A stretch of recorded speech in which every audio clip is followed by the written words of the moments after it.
Hello, I'm the nostalgia critic guy, remember? So you don't have to. Since its premiere in 2004, audiences have been waiting 14 years for a sequel to Pixar's super family hit, The Incredibles. It was one of the few Disney properties people actually wanted to follow up to, so naturally, that's the one they took forever to get to us. Well, in 2018, the same group finally got back together, won over critics, became Pixar's highest grossing movie for several years, and I guess got really mixed reactions online.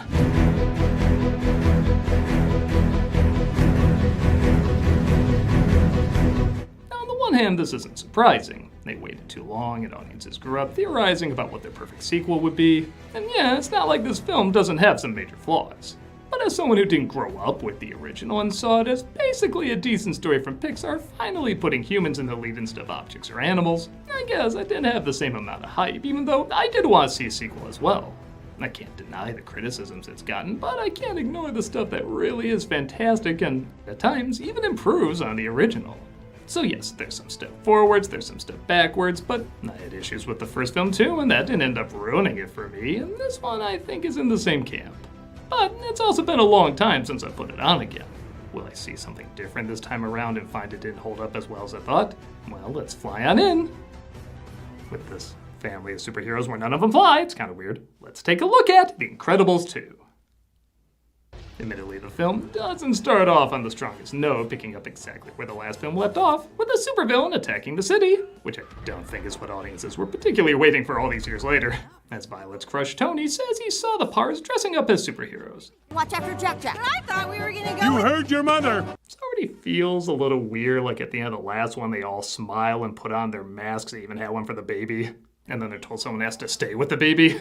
You're not sticking me with babysitting! Why even give him a mask then? It's like Batman giving Robin a costume and telling him not to fight crime with him.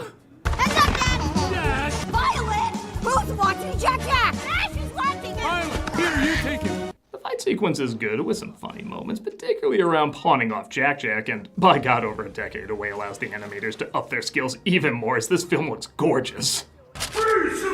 Oh, what did we do? But more issues pop up afterwards when, just like in the previous film, the heroes are blamed for the damages caused. Did you catch him? No. The banks were insured. You'd have preferred we do nothing? Without a doubt. Alright, so this is where you go, is the satire too clever or the world building too stupid? Because on the one hand, yeah, you don't expect people and laws to change instantly, but that's why you start the sequel later like people assumed. In fact, some were let down, me included, that it didn't take place years later, allowing the characters to still age. I even did a fanscription around that a while back. But admittedly, that is one of the advantages of animation. Bugs Bunny doesn't age, SpongeBob doesn't age. So I get wanting to keep the family the same for years, except it's literally been 14 years and we've only gotten this one follow-up, so it does feel a little odd. I wish I could forget I ever saw her in that suit. You will, kid. You will. After Tony's mind is wiped by Rick, now played by Jonathan Banks, he says politicians are shutting down supers again and they have to go back into hiding. With honestly a pretty clever line. Politicians don't understand people who do good simply because it's right. Makes them nervous. Brought to you by Disney. So yeah, we're right back to square one with everybody having a bad case of sequelitis. Again, it's a pretty weak start. But not only are these characters still really fun to watch as a super family. Did you wash your hands? With soap? Did you dry them? Everybody knows air dry doesn't do shit. But things turn around quickly, sorta, when a tycoon named Winston Dever, played by Bob Odenkirk, saw the heroes return and wants to create a PR campaign to make them popular again. And this Hello there, superheroes. I'm so sorry. is I'm my late. tardy sister, Evelyn. And I'm scolding myself, so you don't have to, Winston. She did it. Yeah, it's the Professor Quirrell rule. Anytime there's a timid and clumsy side character that doesn't seem necessary, just assume they're gonna be the twist villain. Father believed the world would be more dangerous without you. That's Catherine Keener as Evelyn, and for the moment she's on board with bringing supers back. But they say Elastigirl has the best shot at being the face of the comeback. To help my family, I gotta leave it. To fix the law, I gotta break it. You'll be great. I know I will. But what about you? We have kids. I'll watch the kids, no problem. Easy. Easy, huh? You're adorable. Come on, it's not like we're in the days of Mr. Mom as much as Hollywood wishes it was. The Pars are given a new house to live in, which once again feeds into the franchise's fetish for 1960s home magazines. as we see Helen even get some new gear. You will be great. I will be great, and you will too. We will both be great. Bye, sweetie. I guess you could argue this is a repeat too, focusing on one of the parents getting back into the swing of being a hero. But as I mentioned, the family interactions are just so likable and feel so real in this world, it makes up for a lot. Mom is going out illegally to explain why she shouldn't be illegal. Hey, the bus is here! And B, something missing in the first film, we really do see what it's like for both parents to live their lives. I still stand by, as much as I enjoy the original film, the first 2/3 really is the Mr. Incredible movie. This finally does feel like an Incredibles film, focusing on the entire family. Yes, Elastigirl does most of the superhero stuff early on, but the other family members get a fair amount of time too. And they're both done well. The action sequences with Elastigirl's power and her new bike were so cool to see on the big screen. Though the more I watch it, the more I do wonder if they gave her a bike just to get more shots of her ass. Yeah, this is weirdly a thing with Pixar mothers.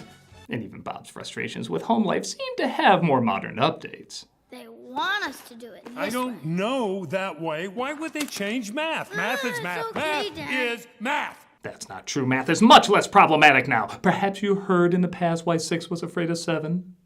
No! Bob also finds out that Jack has powers, which I was shocked to find they didn't put together at the end of the first film. Again, why did they bring him a mask? And as much as I've complained I don't like babies in films, they have fun with this kid's wide range of powers.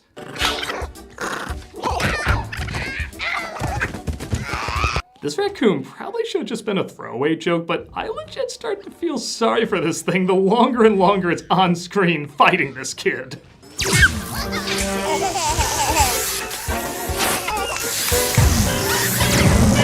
Aw, baby's first taste of power. Screenslaver interrupts this program for an important announcement. It looks like a new villain called the Screenslaver is hypnotizing people into doing evil. But the bigger threat is Violet figures out that Tony's memory has been wiped and he has no memory of her at all. And if you don't think that's the bigger threat, take a look at how they film it. I can't tell you how many memory stickers had to erase over the years when someone figured out your mother's or my identity. And like that, a young filmmaker said, what if I based a whole movie around that? She obviously doesn't take it well, but things are going great for Helen. See, it's symbolic. She's in the shadows, so nobody will figure out the villain-looking villain's the villain. As she meets other supers, hoping for a brighter future. Name's Reflux. Medical condition or superpower, you decide. Disgusting! But let's hear more of this totally non-villain's totally non-evil plan. I invent. He sells. I ask you, which of us has the greater influence? Which side of me are you asking? The cynic? Would say selling is more important because the best sellers have the most buyers. Doesn't matter what you're selling. It only matters what people buy. This is true. What is this, a stock market channel? We know she's evil, nobody cares why. Meanwhile, Bob tries to make things better with Violet when he finds out Tony works as a waiter at a restaurant, leading to the best reaction in the movie. Good evening, everyone. Is she all right? If there were rewind marks in Blu-ray, this scene would be full of them. I have watched this scene 1,000,000 times studying how perfect that timing and expression is. It also helps too that the following reaction is almost just as funny. Right? Hello. Violet. Hello, Violet. When somebody tells me, oh my god, I love your angry video game nerd reviews. Elastigirl sets a trap for the Screenslaver. As it turns out, it's a guy. Just a guy. Yeah, that must be it. What's going on? What'd I do? Your tracker worked like a charm, Evelyn. You're a genius. Aw, shucks. I'm just the genius behind the genius. I've seen Carmen Sandiego henchman less obviously evil than her.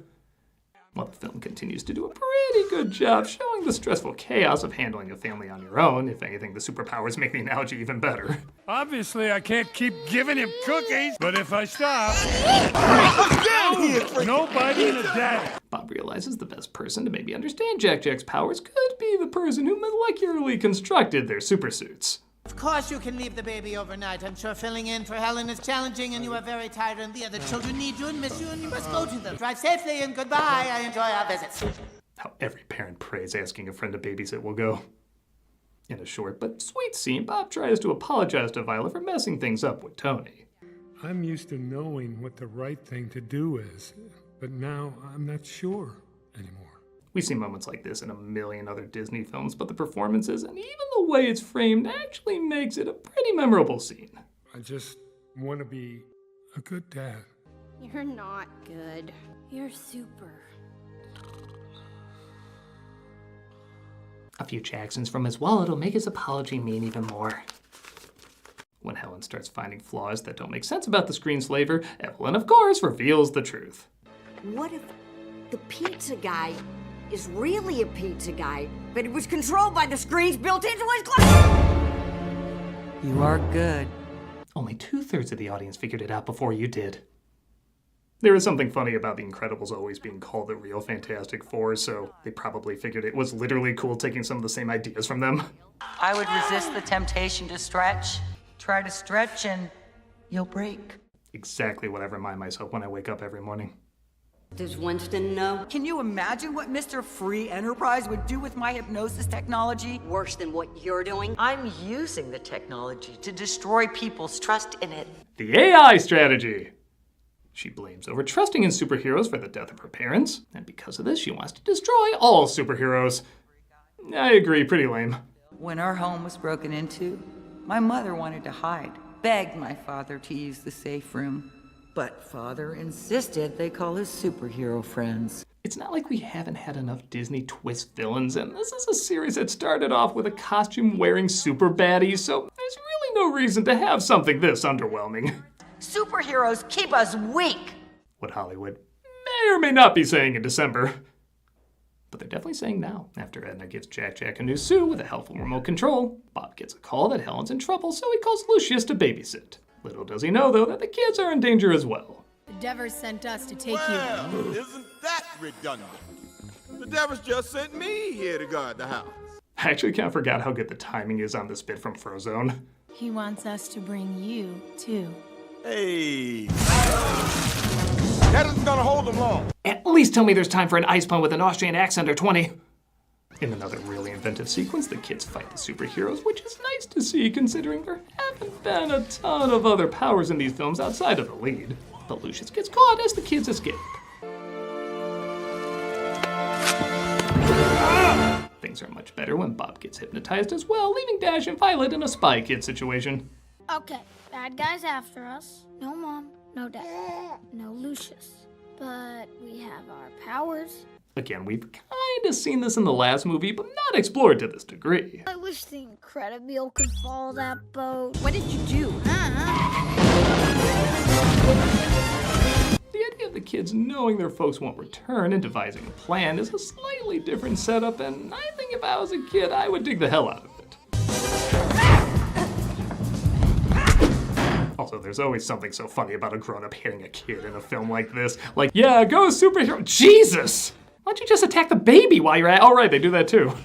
And here they are, folks! The supers who started this whole thing! Just as superheroes are about to be made legal again, Evelyn sends in her super hypnos to foil it all. Your bodies and your character are weak. We serve only us. May the fittest survive. Motherfucker! Sorry, I gotta work one into every film I do. No, put him down! They tried to stop the boat from crashing into the city, and while this isn't as good a climax as the first film, the other action sequences more than make up for it, and it's still not badly put together. Particularly when the other characters' powers are utilized. For example, I like it actually takes a few times to get Elastigirl to the villain, but then, oh yeah, the villain's just some pissed off lady with no suit or anything. Come on, can you call her Captain Lame or something? It would help. If it weren't for your core beliefs, I think we could have been good friends. It'd be like if in Batman Returns, the Penguin and Catwoman were secretly robots that were being operated by Max Schreck, and he was the real baddie. You know what, I would love that, but this still doesn't work. But what lesson have we learned, boys and girls? My shields are probably better protection than the ship. I should stay here with Jack. That's right. Sometimes you gotta watch out for family even if you don't want to. Says the family that is constantly abandoning itself. The boat is stopped. We get this really cool shot. Just always thought that was neat. The world is filled in on what really happened and the supers are still made legal. Violet even tries another go with Tony. I tried to limit it to one parent. We're all going to a movie too, Tony. Don't mind us. we were gonna see animation in-joke number... Actually, at this point, it probably is 113. Of course, evil strikes before they can see the flick. Doc, let us out! Here, large popcorn, small soda, save me a seat, send your bad 8 rows back. Until next time, when the law is revoked and memories are wiped and... Hopefully we don't have to do this all again! Okay, so there is a bit more repeating in this than I remember, as well as a few downgrades. But the fact is these characters and this world are still a lot of fun, and I love seeing the creative ways they're both explored. Whenever it starts to get a little too familiar, something really inventive or hugely entertaining occurs. The reactions of this family, the various powers used in new ways, how they combine comic book messiness with suburban messiness.